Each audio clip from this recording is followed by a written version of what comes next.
오늘 이 본문의 말씀도 솔로몬이 이제 예루살렘 모리아 산에 여호와 전을 건축하기를 시작하더라. 이른바 이것은 솔로몬 성전이죠. 우리가 일부 예배 때는 그 성전의 의미가 뭐냐면 수룹바벨 성전이었고요. 이제 이 포로기 이전 이야기니까 하나님께서 특별히 그 다윗의 손이 아닌 솔로몬의 손을 통해서 그렇게 하나님의 성전을 그렇게 건축하는 그런 시점을 오늘 3장에서 그렇게 기록을 합니다. 우리가 사는 일반 주택을 지어도 그 일반 주택이 뭐 남향이냐, 동향이냐, 북향이냐, 그렇죠? 많은 조건을 그렇게 따지지요. 우리나라의 그 주택들은 대다수가 남향입니다. 햇빛이 가장 빨리 들어와서 또 늦게까지 햇빛이 지지 않는. 이 겨울철에 그 난방이 상당히 그 방향을 어떻게 따라 집을 짓느냐에 따라서 상당한 그 차이가 있다고 합니다. 이건 어디까지나 사람의 우리 인간에 맞춘 조건이고요. 하나님의 성전을 짓는다는 것은 인간의 조건이 사실은 무의미하다고 볼 수가 있어요. 하나님께서 거하시는 성전을 어떻게 짓는가? 그것은 하나님께서 그렇게 보여주신 설계도대로 짓는 거죠. 우리가 인생을 살아가면서 우리 인생을 설계를 하는데 그 설계대로 살아갑니까? 그럼 못 살죠. 우리가 계획은 하지만은 그 계획대로 살아가는 경우가 그렇게 많지 않아요. 그 왜 그런가 했더니 사람이 계획을 세울지라도 궁극적으로 이끌어 가시는 분은 하나님이시기 때문에 사람이 계획한 설계들을 다 빼고요. 그렇죠? 하나님 계획대로 설계대로 우리를 이끌어 가신다는 사실이에요. 그래서 우리가 예수를 믿고 안 믿는다는 차이가 저는 두 가지를, 한 가지를 딱 정의를 합니다. 세상을 자기 생각, 자기 멋대로 사는 사람들은 뭐예요? 불신자적인 삶을 사는 그런 사람들이라고 볼 수가 있고요. 내 뜻을 접고, 그렇죠? 내 뜻을 접고 전적으로 하나님의 뜻에 의지해서 살아가는 사람이 저는 진정한 이 시대의 하나님의 백성의 모습이라고 말씀드릴 수가 있는 거예요. 그렇기 때문에 일반 주택을 짓는 것도 아니고 하나님의 성전을 짓는다는 것은 전적으로 하나님의 뜻이 반영되어야 된다는 것이죠. 우리 인생도 마찬가지예요. 내 뜻대로 사는 것 같고 내 계획된 대로 사는 것 같아도 그것을 궁극적으로 이끌어 가시는 분은 하나님이시라 라는 것을 우리는 보게 돼요. 제가 이번 이집트 여행에서도 느낀 것이 바로 그겁니다. 그래서 수많은 우상신전을 보게 되는 거죠. 많은 사람들은 아름답다, 경이롭다, 대단하다, 그렇게 여길 줄 모르지만 저는 그것을 보면서 하나님께서 보시기에 우상인 이 신전이 과연 이들이 지어서 이것을 무슨 뜻으로 지금까지 그것이 지탱되고 있는가? 그래서 단 한 가지, 이런 우상이 세워진 그 자체는 우리 그리스도인들을 보기에는 이것이 경이롭지는 못한 거예요. 그렇지 않습니까? 그것을 보고 그것을 느끼지만은 여전히 이것은 하나님께서 보시기에 우상이고 이것이 우상의 신전이고 하나님께서 보시기에 이것은 가증한 것이라는 것을 우리는 이미 선입견을 가지고 이러한 마음의 정리를 가지고 이것을 관람을 하게 되는 거예요. 제가 신학교 다닐 때 그런 일들이 있었어요. 불교 방송, 그땐 텔레비전 방송국이 아니었고 방송에도 불교 방송이 있었어. 우리 신학생들이 불교 방송을 듣는다. 이게 어떤 부류에서는 야, 신학생이 무슨 불교 방송을 들어? 응? 시간 낭비지.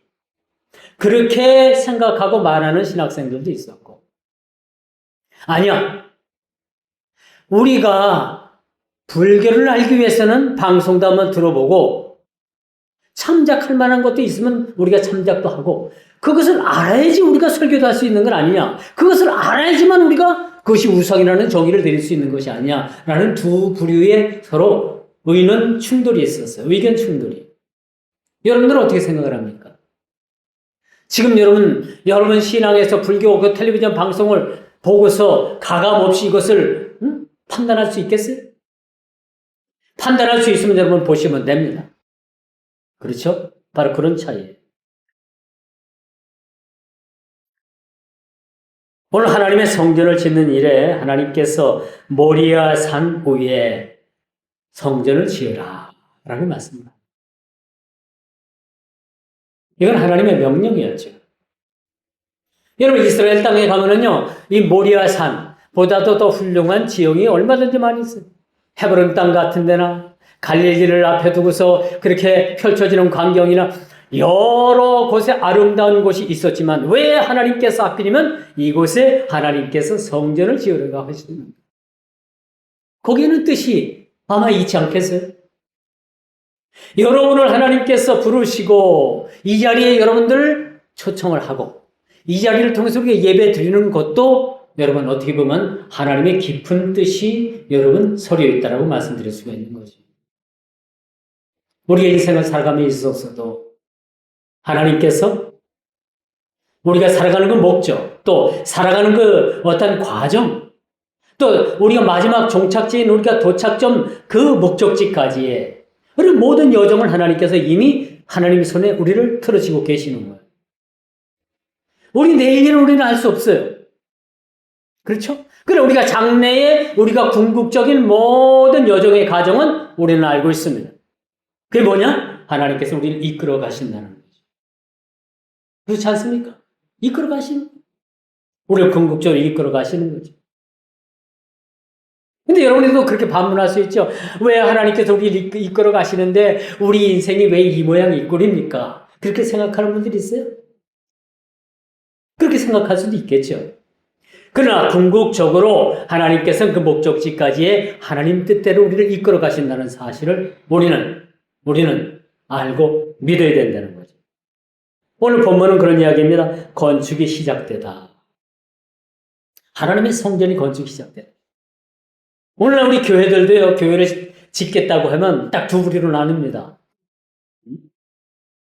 교회를 떠나는 부류가 있고, 남아서 열심히 벽돌 한 장이라도 올리려고 하는 그런 부류들이 있어요. 여러분 같으면 오늘 예를 들어서 이제 우리 교회를 내일부터 건축을 시작한다고 합시다 하면 여러분 여기 남아 있겠습니까? 아니면 떠나겠습니까? 분명히 두 부류로 나눕니다. 제가 교회를 접어서 알아요. 산기도도 다니고 막 죽겠다. 이 교회 아니면 나 죽겠다. 이 교회 목숨 걸겠다. 이 교회 나는 올인하겠다. 그렇게 한 분이 교회 짓겠다고 하니까 아유 저 시내로 나가야 되겠는데요. 그런 분들이 있어요. 그래서 우리가 참 멍해를 매는 것도 참 하나의 그 각오도 중요하지만은 일사의 각오가 있지 않으면 안 된다. 우리 신앙도 마찬가지죠. 여러분 지금 뭐 신앙생활 하는데 지금 순탄하잖아요. 누가 뭐라 그럴 수는 없잖아요. 여러분 교회 다닌다고. 예수 믿는다고 여러분 불이익 주는 거 아직 없잖아요.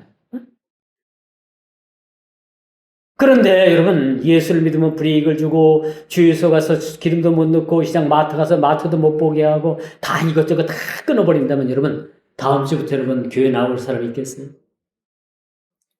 그때부터 신앙생활 한다는 것은 뭐 하나 일사의 각오가 죽으면 죽으리라는 그런 에스더와 같은 그러한 각오가 없으면 그때부터는 예수를 믿지 못하는 거예요.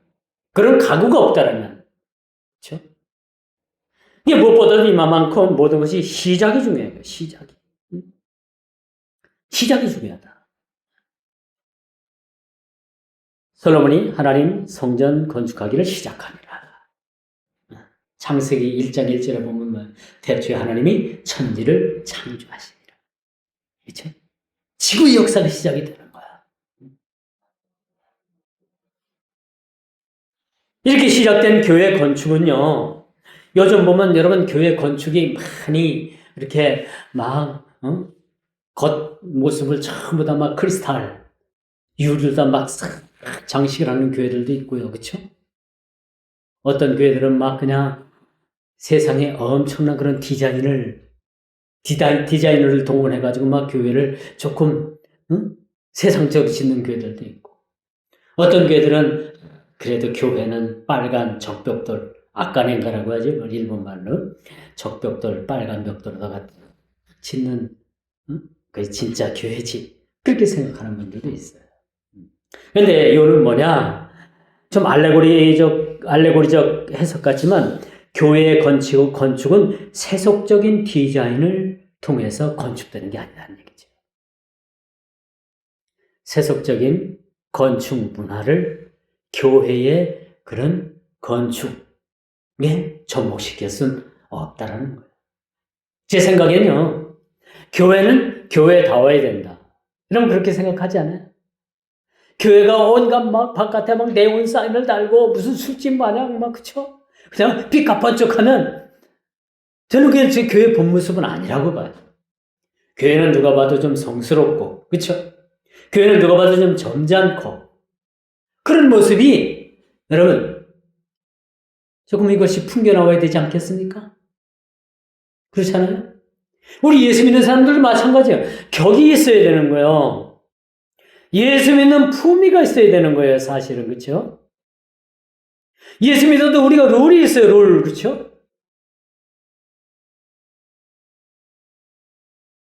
예수를 믿으면서 세상적인 그러한 삶에 젖어서 이게 세상 사는 사람인지 예수 믿는 사람들인지 분간이 가지 않는다면 이건 하나님 앞에 책망받을 일이죠. 이번에 이제 여행 이집트를 다니면서 나중에 중간에 저희가 목사라는 신분이 드러났어요. 목사라는 신분이 중간에 드러났어요. 조용히 다니다가 이 33명이 갔는데 저 사람은 뭐 하는 사람이지? 이 사람은 뭐 하는 사람? 서로 궁금한 거예요. 그 목사들이 온 것보다도 학교 선생님들이 많이 왔어요. 학교 역사 선생님들이 많이 왔더라고요. 뭐 공고 선생님도 오고 고등학교 여선생님도 오고 선생님들이 많이 왔어요. 그리고 선생님에서 퇴직한 분들도 이렇게 많이 왔어요. 이 역사 공부를 온 거죠, 그분들은. 역사책에 나오고 자기들이 이제 가르쳐야 되는 그런 과목들이니까 와서 보고 현장 경험들을 하고 가는 거예요. 그러니까 이제 그렇게 다닐 기회가 꼭 방학 때밖에 없대요. 딴 때 시간이 안 나서 못 다닌다. 그래서 이번에 꽤 많은 선생님들이 많이 와서 같이 이렇게 이집트 순례를 그렇게 하게 됐습니다만. 보니까 이야기하는 거 보고 하는 행동을 보니까 선생님 같아. 그래서 제가 뒤에 앉은 여자분에게 딸하고 초등학교 4학년 딸하고 같다. 혹시 선생님이시죠? 그랬더니 예? 깜짝 놀래. 어떻게 하셨어요? 보면 알지요? 그랬더니 그러시냐고. 어떻게 티가 나냐고. 난 선생님 아니라는 걸 그렇게 애써서 감추고 다녔는데 들켰다고. 그러는 거예요. 그래서 목사님 보는 눈이 있으시다고. 맞다고. 제가 선생님이고 경남 합천에 있는 모 고등학교 선생님이래요. 어떤 생물 선생님이고 어떤 선생님은 그 기계를 다루는 공업고등학교에 금호공고래. 금호고등학교에 금호공고 기계과 선생님이 와서 이렇게 여행을 하시더라고요. 그래서 여러분 우리가 참 하나님의 교회를 건축한다는 거 참 쉽지 않아요. 어떤 목사님은 일평생 목회하면서 교회 한 번 못 짓고 남의 교회에 다니면서 목회하다 끝나는 분이 있고요. 어떤 분들은 교회를 후없이 짓고 그렇게 목회 은퇴하는 분들도 있어요. 이게 뭐 잘했다, 이게 잘한 거다, 못한 거다 그런 이야기가 아니라 하나님께서 특별히 교회를 지을 수 있는 사람을 하나님께서 선택하신다. 이 평생을 남의 교회, 남이 지어놓은 교회 가가지고 목회하다 끝나는 분들이 있고, 그래도 하나님께서 교회를 짓게.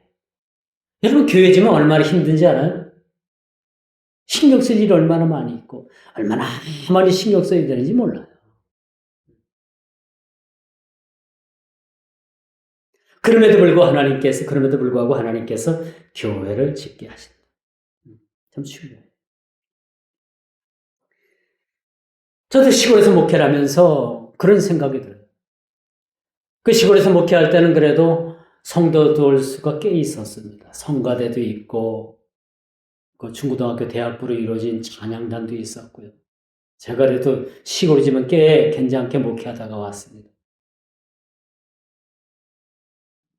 내 마음속에 그런 생각이 드는 거예요. 그래도 도시에 와서 한번, 도시에 와서 그래도 목회 한번 해봐야 되지 거 아니냐? 그런 생각 끝에 제가 여기로 올라온 겁니다, 사실은. 많은 목사님들이 그런 얘기를 해요. 아니, 목사님, 거기 시골 있으면 안정도 되고, 교회도 재미있고 한데. 그 시골 사정교회를 누가 알아요? 제가 시골에 있을 때 그 우리 주위에 있는 목사님들 다 초청해서 부흥 강사를 세웠어. 그리고 그 시골에서 부흥회를 했어요. 그러니까 그 교회 사정을 너무나도 잘 아는 거예요. 그냥 거기서 그냥 목회, 재미있게 하지 뭐하러 도시 왔냐. 그런 이야기를 해요. 그래도 제 꿈은 바로 그거였어요. 이렇게 시골에서 목회하는 것도 좋지만은 도시에 와서 한번 내 목회를 한번 해보는 것도 하나님 앞에 괜찮겠다.